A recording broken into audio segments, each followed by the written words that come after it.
What is up, everybody, live in the BR app? Welcome to another episode of Cleats and Convos with Deebo Samuel. I'm Liv Moods, and this show is presented by State Farm. Like a good neighbor, State Farm is there. Bang. Deebo, where do you want to start today? This is your show. Take it away. How are we feeling? Feeling pretty good. We just came off a dub. Yeah? For sure. So we can definitely talk about the game. We can talk about the game first. Let's talk about it. Coming off the bye, we look at all the games now as, kind of like a must win for sure. Definitely. Just going back years past and, looking at our record after bye week, we have a pretty tremendous, a great record. So kind of looking to feed off that. We started off 1-0. Tampa was a good team. Gave us a good fight, came down to the end of the game, and our kicker, Jay Moody, made the game-winning field goal, and, now it's on to Seattle. Yeah. Seattle's not an easy competitor either, I feel like. No, not at all. And you guys have seen them already this season. Yeah, we played them early on. Was it Thursday night? Did you win? Yeah, you did. Yeah, you it did. was Thursday night. Yeah, we won. We won that game, yeah. And CMC's back. Yeah. Ooh. Woo. It was definitely getting scary out here, folks. It was definitely good to see him back in the huddle. First of all, the way he attacked the treatment for the injuries that he was dealt with, and just come back and get ready to come play with us this past week was tremendous. I think 13 carries, 39 yards, 5 catches, 52 yards. Just know the touchdowns from CMC will be incoming very soon. Very soon. And what's his leadership like when he? I mean, obviously he's kind of a lead by example just because he's so great. But what is his leadership like in the huddle? Does he kind of jump right back into that like he never left? He's kind of like a lead by example type guy. Don't really talk too much. Don't really talk too much. Everybody knows, like, when you see him and you see him in his mode, and you kind of look at him and you see his energy. It's kind of like it's already like the energy is already just going around the huddle, for sure. But it was just overall great to have him back, and his leadership skills, like, going on that last drive, he was like, "Yo, guys, let's go pick it up. We got a game to win. Let's stack plays and just don't let the moment get too big." And Juwan went out there and made a couple plays. Ricky made a couple plays. Brock doing what Brock do. Mm-hmm. And like I said, Jake Moody hit the field goal at the end of the game. Yeah, I felt like it was one of those games that was maybe closer than it should have been. I felt like there were opportunities you guys had to pull ahead a little bit more, but. Do you feel like there's an overall consensus in the locker room that the pressure is on more than normally at this point of the season? It's kind of hard to answer because I don't think we too much sense of a lot of pressure with the guys that we have, and I feel like we didn't had this same players on the team for 6 years. I've been here minus a few. So they know what's at stake. They know what we have to do to get where we want to be. So I don't think it's no pressure. It's just like, all right, guys, like, let's limit these mistakes and just offense don't turn the ball over, defense get turnovers. And like I said early on in the show, we used to go like it's kind of hard to beat us when we don't turn the ball over and defense getting stops. How about your pal Ricky? First NFL touchdown after everything he went through in the offseason. How exciting was that for not only him but for the team to see him? Man, that's really exciting. I kind of seen what Brock said earlier in the media for us, like Ricky being one of the toughest guys that he ever seen, and I kind of can feed off that because dealing with what he dealt with, and then months, like, I don't know how long it was, probably like a month and a half later, he's out here in the huddle making plays, and I couldn't be more excited for him for sure. Just the energy that he bring in the huddle, and it kind of feel like to me, like, once he got the playbook down and the concepts and how Kyle wanted all of us to play, it's kind of feel like he's been here before. Mm-hmm. So, like, the moment is never too big, and I mean, I love having him out there for sure. Do you think that the rookies being able to, like, slot into this team so easily and just understand everything has to do with the leaders that you guys have?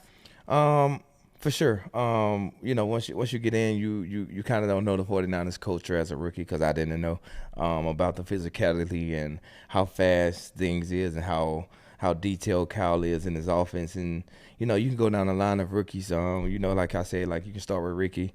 First touchdown, him just coming in and just doing what he was feeding off of what he did in college. Jacob Cowan, who's another guy in our room. The moment's never too big for him. As you see a couple weeks ago, he caught a curling go down the sideline to kind of help us get the dub. Even though he dropped a punt this past weekend, the next one he almost took it to the crib. He picked his feet up a little bit. We kind of give him a little criticism there, but that was a big play to kind of start the drive off. And on the defensive end, you got Renardo, who's had to step up and play this week a lot, and Mustafa been playing out of this world. Like, we got a lot of rookies. Like, I can just go down the list of all the young guys that we got that's embraced like how we play and just go out there, and it's never a drop off. Another thing I took away from this game was how clutch Juwan Jennings was. 9 catches, 73 yards, a fumble recovery, setting up. Fumble recovery. What? Yeah, it definitely was a fumble recovery, but for sure, keep going. What else he did? Why'd you laugh? Because I thought when you say fumble recovery, I think you're talking about defense. But that was a very clutch moment for sure. Yeah. Yeah, very clutch moment. But I didn't think he was going to say like fumble recovery and da-da-da-da. But keep going down to this. Let's see what else. Let's see what else my dog did. That's crazy work. He set up Jake Moody at the end of the game. You mentioned game-winning field goal. That was clutch. But talk about Juwan Jennings, JJ. Do you guys call him JJ? I call him JJ. I call him Twin. 1-5, like you got a lot of names. Okay, well, I can't call him Twin, unfortunately, but JJ, how underrated is he to this offense? To this offense? Yeah, to your offense. I don't think he's underrated in our offense. Maybe to the outside world. To the outside world. You guys, I'm sure, hold we already know, like to the highest regard. Like down like years ago, like it's always called 3rd and Juwan because like 80% of the time the ball is going to Juwan on 3rd down, and ain't nothing you can do to stop it. But underrated to the other folks, probably because you don't really see the work that he put in week and week out, and the opportunities. We had Ayuk, we had me, we had Juwan, and kind of like he was the 11 personnel guy and sometimes subs in for both of us. So I can kind of go back to when he had his first start this year, when I was down and he had his first start against the Rams. He went for I think 189 and 2 or 3 tugs, I think. It's just like whenever the opportunity presents itself, he's always going to show you what he's capable of. Now he's going to be our starting next, so he get more and more opportunities, and the more opportunities he get, he's just going to continue to show the world what he's capable of, and that's just doing what he do. I feel like now I'm more tuned into it than ever before because I co-host a podcast with you, so now I feel like I'm like protective every time I see someone saying rude things about you online. Do you feel like the criticism thrown your way has gotten worse as you've been in the league longer? I mean, that comes with it, for sure. But it never by the way, you guys, it never seems to bother him. When I walk in here all fired up, I'm like irritated. He's like, it's another day of him just doing what he does. Yeah, I mean, if you look too deep in it and you look too far in it, like it can affect you. Because I remember being a young player in this league and used to be on it and they're like, "Yo, this is what was said. Why this, that, and the third." But at the end of the day, people are gonna talk. Whether you can walk down the street and trip and fall and they make a story about it. But at the end of the day, you really can't look into it, and you only can control the things that you control, and what goes on in the building stays in the building, and that's all we can kind of handle, for us, all the outside noise of the naysayers saying this is that and the third. I don't really too much get in tune with all that. See, I do. So I need to stop. I need to chill out. I need to quit reading what people have to say online. We mentioned Christian McCaffrey getting back out on the field. Have you noticed a change? Did you notice a change in the offense against the Bucs, just having him back? It's hard to say because I felt like you guys had. Yeah, kind of no, but kind of, yeah, for sure. Okay. But kind of no as well, because certain plays that Christian usually run when he was not in the game, they was kind of having me kind of mix and match, doing those type of things. So the offense never really changed, but once he's back, it's kind of feel like not now you got to account for me, Ricky, Juwan, Kittle, and Christian. Not only our quarterback that's got the fastest 10-yard split on our team for us, like him getting out of the pocket and being able to make plays with his legs, but you just got to account for everybody now. It just can't. It's kind of like pick your poison type. Yeah, I mean, it's one more weapon that people, like you said, that other teams have to prepare for, and I'm not sure you can really prepare for Christian McCaffrey. You can try your best, but yeah, for sure. I'm not sure it's gonna end up working. Okay, Deebo, it's time for your bundle of the week presented by State Farm. You'll pick your top 2 performances from this week, and then we'll go around the NFL. First and foremost. Yeah. Come on. We got to talk about Brock Purdy, of course. 25 of 36, 353 yards, wildly impressive, 2 touchdowns. Question for you. Should Brock Purdy be considered for MVP? I mean, if you ask me, I'm always say yes. I don't know what the outside noise may say, but in my eyes, even if he wasn't my quarterback and seeing him do the things that he do, I would still say yes. What really sticks out to me about Brock, and he kind of do this a lot, but I don't kind of too much like get into it because we was just on the way back from Tampa. Yeah. And I walked past him and he looked kind of a little frustrated a little bit. And I'm like, bro, what's going on? Like, you almost just threw for 400 yards. We won the game. He was like, bro, I just got to be better. Like, that's always his mentality of like, I just got to be better. And he was just sitting there kind of like beating himself up. I was like, bro, we just won the game. You know, this, that, and the third. He was like, bro, I can't, like, I just got to make this throw, got to make this throw, got to make, you know, it's just the little things about Brock. Yeah. And that's what you guys get to see for sure. But the leadership skills of Brock is through the roof, and that's one thing that you got to respect about him. Even though he's almost threw for 400 yards, he's still like the guy was like, bro, I got to be better for you guys and make this play, make that play. Why do you think the transition into the starting position was so seamless for Brock Purdy when it's not super seamless for every young quarterback in this league? I mean, it just looked like it happened very quickly. Is that because of the guy that he is in the locker room and the way that you guys... He wasn't, you know, it's crazy. He wasn't always that guy. Like, he wasn't always like the guy that want to talk or the guy that kind of like speak to people, this, that, and the third. Because, I mean, he was...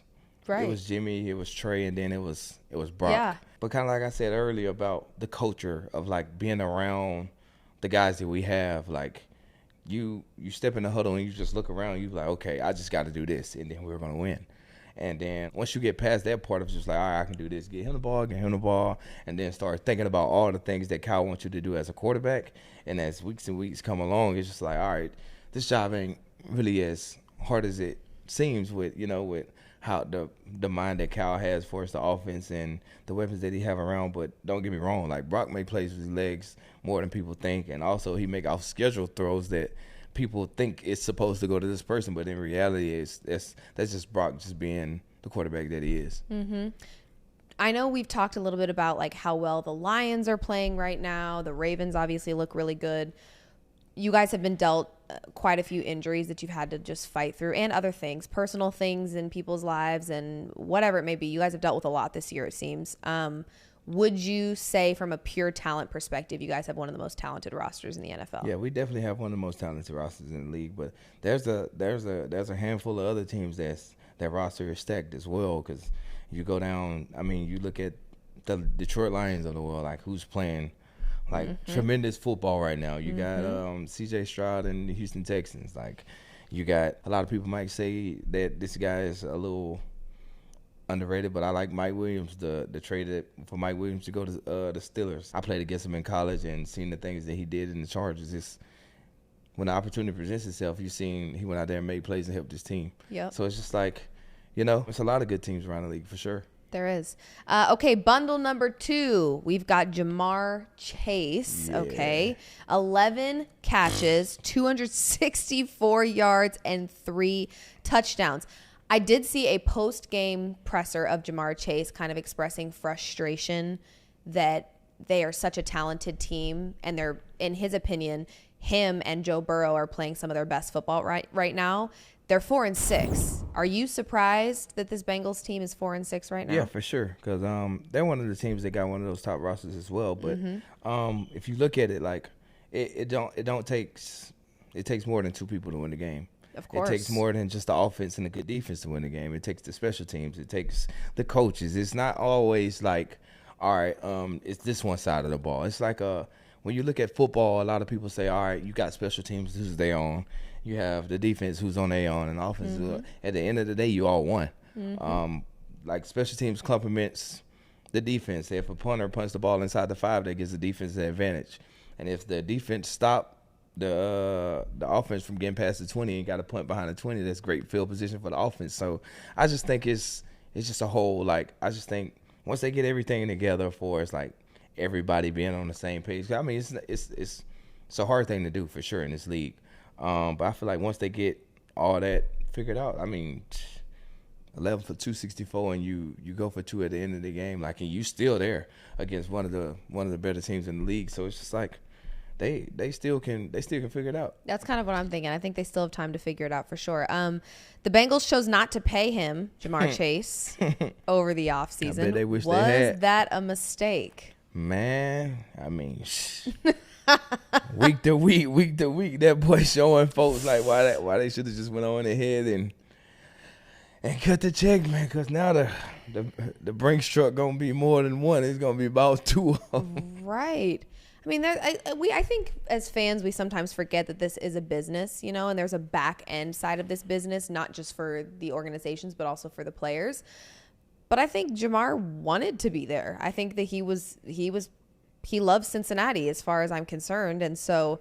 Yeah, it doesn't seem like a great. Yeah, I didn't think it was a great. I'm not sure that they made the right decision now. Like with him playing the way he playing, which I probably would have said it was a bad idea before I even saw what he's doing this right, season. But he was already doing this. Correct. That's the thing, and it's just like, all right, you're gonna make him mad, which was obviously not what you wanted to do with how he's playing. Now it's just gonna get bigger and bigger. Now you're gonna have another problem this offseason for us, like how much you pay him. Mm-hmm. Absolutely. All right, let's go around the NFL, and let's talk about what happened. Let's start. You want to talk about with the Chiefs and your Broncos, huh? That's what you want to start off with first?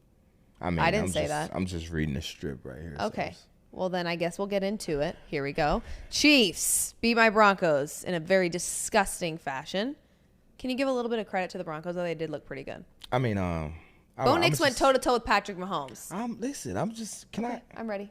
I'm listening. I mean, I can't really watch. Okay.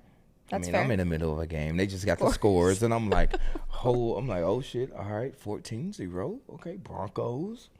All right, this is a little odd, but all right. Chiefs first L. The world is loving it. So I'm just looking like, all right. I go. I think it was 13-14. I think me remembering on the screen during the game. I'm like, oh boy. Here it comes. I'm like, all right, Pat Mahomes got the ball. Just hold him to 3, and then you just try to do something tremendous to like beat him. But luckily that wasn't that happened. Well, that's a you kick had a that chance. most kickers make it with their eyes closed.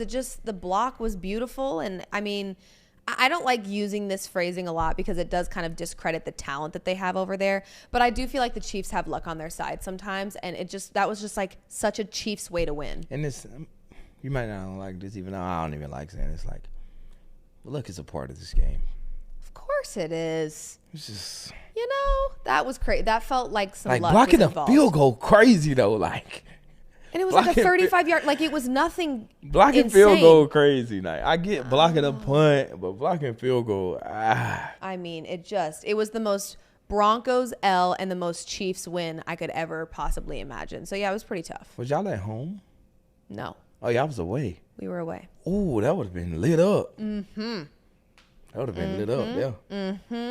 Mm-hmm. Did you know that despite being unbeaten, this Chiefs team has the worst point differential for a 9-0 team ever? They are barely winning these games. Hey, man, as long as you're winning. Luck is on their side. As long as you win it don't matter. That is true. A win is a win.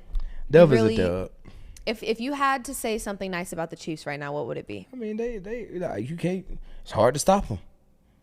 That's your compliment? It's hard to stop them. Like, and a lot of people say Mahomes for sure. Like he's the key piece, but you gotta give credit to their defense as well, because holding people, to lesser points than they're normally averaging scoring. You got to give credit there, and just with a great defense, with a great quarterback like Patrick Mahomes, and adding my big bro D Hop over there, it's just for sure hands is what we call them. But when you just keep adding pieces to the offense, and then how well the defense is playing, it's just like you just got to find a way to beat them.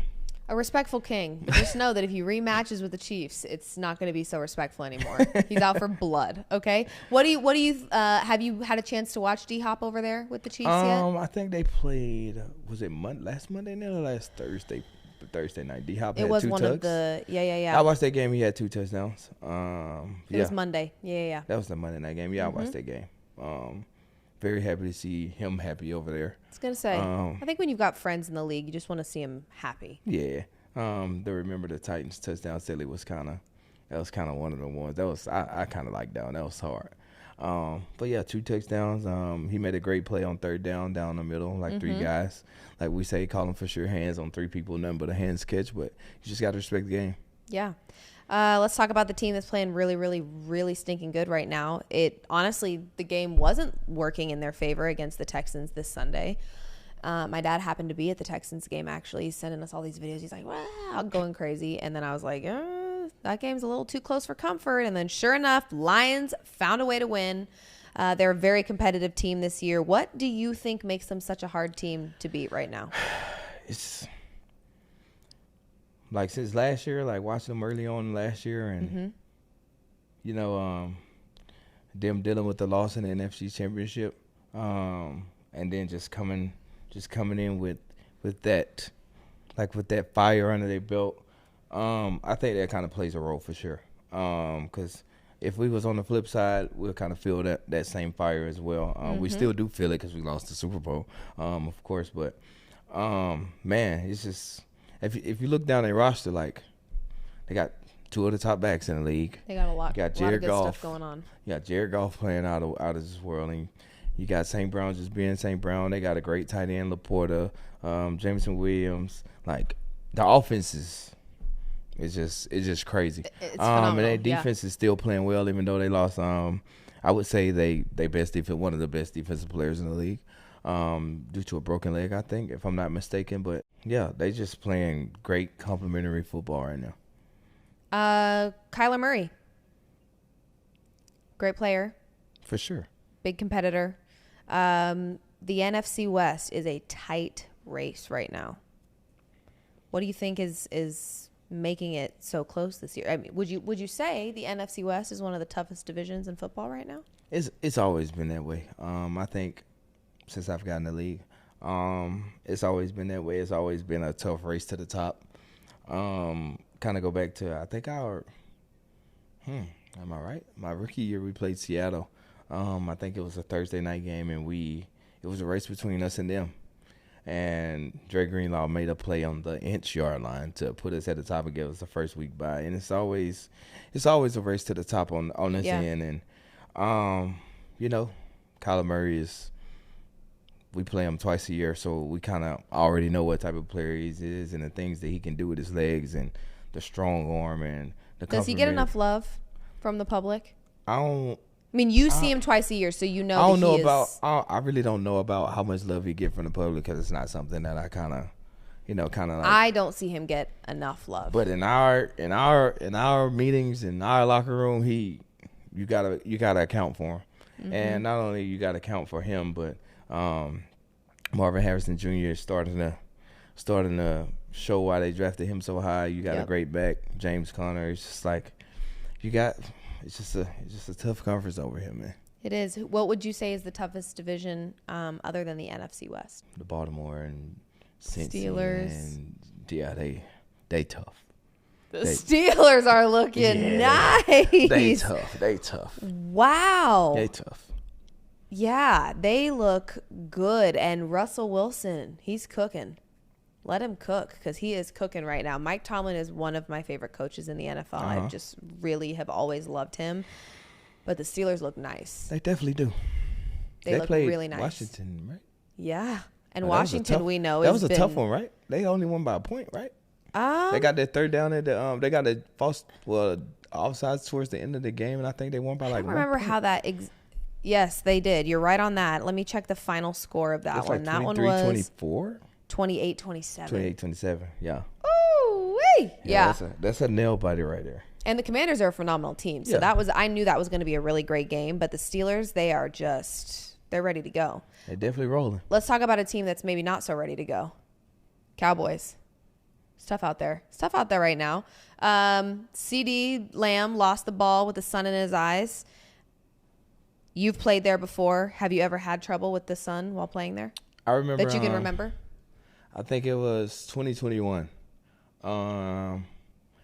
It was a bright spot literally in the middle of the field. And like in those in those situations, don't get me wrong, those are some of the hardest catches ever. It's just like you got to catch the black spot.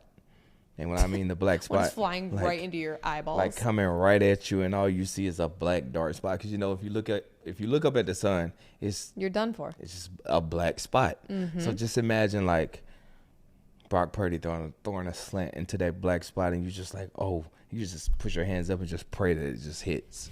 Like that's all you really got to do, because you really can't. It's coming too fast and it's too hard to like focus. But I played there in 2021. And Jimmy Garoppolo threw me a kind of like an under route in the sun, and I kind of like body caught it with my body to try to make sure I secured the catch. And I've been there for sure. Do visors help at all? Nah. I mean, if they tint it, yeah. I mean, but you getting fined for tint it. I was gonna say, if you had your nice little tinted window one, yeah, that one was nice. That one they was tough. fined me for that one. Yeah, I heard about that. Dak was ruled out for the year. What's your reaction there? I don't know. It's tough. I really don't know what happened or what's the deal, but I kind of stay away from stuff that I don't too much know about. So it was a hamstring injury. Oh, yeah, we have a guy with a hamstring injury who's out for the remainder of the year. Eli Mitchell. I haven't seen him in a while, but definitely miss him, and hopefully he's doing great rehab and coming back and ready to go whenever the time permits. He's just sending a little love out there to the universe. What do you think? I mean, are the Cowboys you can keep it honest. Can the Cowboys do much this year without Dak Prescott? I don't know. I never seen them without a quarterback. That's not Dak. That's not Dak. So I really don't know. It's gonna be tough. What can happen? It's gonna be tough. They might need to be into a little rebuild year here. Let's talk a little bit about some of the games coming up this Thursday. This Thursday night. Eagles Commanders. That is gonna be a good game. Who at home? Who is at home? I think. Any help? The Eagles. The Eagles at Philly. home. Appreciate that team. Yeah. They were it's hard to win over there. Is it hard to win in Philly? Them fans don't play. Philly fans are scary. Them fans don't play. They're scary. They mean business. So you think Jaden Daniels, young buck, rookie, can he handle the heat in Philly? I think so. Just looking at him coming from college and how well he's been playing since he's been in the league. Like I talk about Ricky, I kind of go to Jaden, like the moment ain't too big for him. Like he feel like he's been there before, and as I'm watching him play and watching him grow in this league, he's never panicking. Very calm. Like he's never panicking, and I think this is a great matchup. You got Jalen Hurts, Saquon, and you can't forget my guy AJ for sure. But Terry McLaurin over there in Washington playing really good ball as well. I seen something come out that he said he was the happiest he's ever been, and kudos to him with having to deal with all those quarterbacks, and finally get a guy that can help him, take his game to another level. But overall, I think this would be a good matchup. You think the Eagles protect home field in that one? Yeah, I think so. I think so. It's tough. I feel like Is it night? Oh, it's Thursday night. Oh yeah. Little primetime spot for the Philadelphia Eagles. Okay, next up, Chiefs Bills. There's always a fight. Are the Bills capable of handing the Chiefs their first L this season? Yeah, they're capable. Especially if the Broncos can do it. Almost did it. Oh God, we're not talking about the Broncos anymore, guys. No offense, but we're talking about the Bills and the Chiefs for sure. We talked about early on in the show, I think like week 1, week 2, when we started this about playing a guy like Josh Allen, and if he's playing well, like he's amazing. It's amazing. Yeah. But also if Pat Mahomes playing well, he's also amazing. So it's really, I think it's just gonna come. It's coin toss. It's gonna come down to the defense at this point. I just put it in the defensive hands, see who win this game. Well, and right now I'd probably give the edge to the Chiefs with the defense. I mean, yeah. Freaking A. I'm ready for them to lose at least one. My God. That'll be a good game though. Last one. This is another really good. These are some division matchups we've got here. This is a good week of football right here. Yes, it is. We've got the Ravens versus the Steelers. Wow. That's going to be – I mean, you have best offense versus one of the best defenses. I mean, the Steelers are playing great defense, but also offensively they look really good. You got one of the best offensive players on the field, too. I know. What do you do? Lamar ain't nothing to play with. Lamar is insane. Lamar is insane. And I actually have a little stat thing for you here. Lamar in his MVP season through 10 games had 2,177 yards, 10 touchdowns, 5 interceptions through 10 games last season when he was named MVP. Through 10 games this season, he has 2,669 yards, 24 touchdowns, and only 2 interceptions. So he is, I mean, compared to his MVP season, he is significantly he's better. At the top of the race right now. Like it's not even close. Like the way he playing, and it feel like they only playing on Mondays and Thursdays because I get to watch him a good bit. But the chances that I get to watch him and the plays that he makes is just he's insane. It just look like he's at Louisville all over again and just doing the same thing. But is this a 3-time MVP we're talking about here? I would hope not. I would hope my quarterback wins. But I mean, if Lamar keep doing this, Brock, I'm not gonna lie, it's gonna be pretty tough. But I mean, we fighting for you. We fighting. we're pulling for you, Brock. We're pulling for you, Brock. But yeah, I mean that's just insanely impressive. Only 2 interceptions for 24 touchdowns so far through 10 games. That's different. Insane. Yeah, he's just one of one. So it's that Ravens Steelers game will be awesome. I mean, we're also seeing Russell Wilson get a little swagger back under Mike Tomlin. Yeah, I'm liking it. So that should be a really good. I mean, a lot of good games this week. I'm excited to watch them. It's a good week of football right here, not lying. But let's talk about your game this week. What are your thoughts going into this week? Any key things to think about in this matchup for you specifically, or just the team as a whole? Just the team as a whole. We just want to keep stacking these wins. I think this is a 2-game winning streak for us, the first winning streak of the year. Kind of like just continue to do what we do, like not turning the ball over, play fast, play physical, play as one, feed off each other's energy for our special teams, defense, and comes to us, the offense. Like we just got to keep stacking these days, and hopefully we have a great week of practice.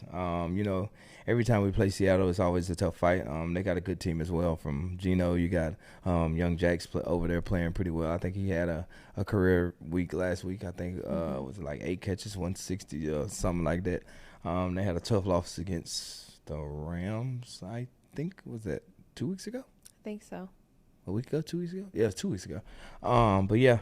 Overall, like it's always a good matchup when we play against them, for sure. Yeah, you scored in the last game against the Seahawks. I'm trying to score every game. I'll be trying my hardest. So can we expect you in the end zone this weekend? For sure. What's your celebration dance? I don't know. I'm not a celebrity. I think we need to get you better with that. All right, sure. Because you just like.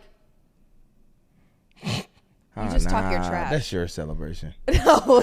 You talk trash, but I think we need to see a little all right, movement. Cool. I'll give you. All right, a little movement. I'll come up with something. He's not going to show us right now, though, because I know he's lying. He's not going to dance. Not going to dance. You're just going to keep talking trash. Yeah, for sure. Okay. That's fine. That's fair.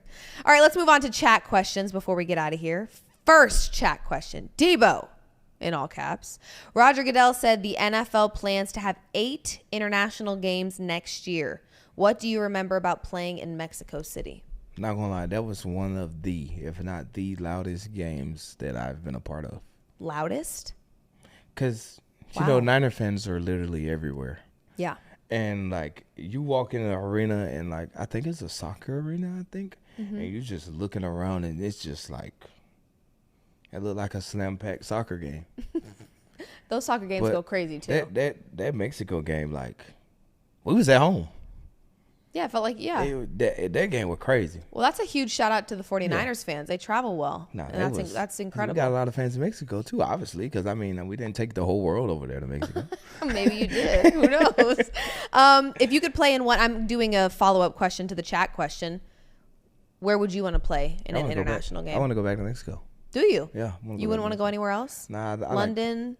Mexico was, I like the fan base. I like how energized they was in the game. I don't know how other places are, but as of right now, I only played one, and I would like to go back and play there again for sure.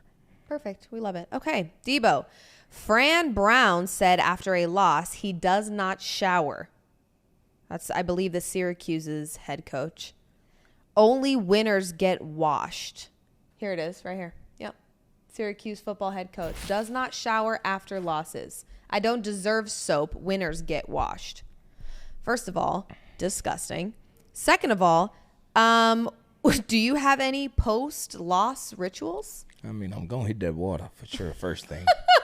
I'm definitely hitting that water. Like, if I go get in the hot tub before practice. Oh, my God. If I get in the hot tub before practice to try to loosen up, I'm going to shower. Because, like, the water in there is just, that's just me.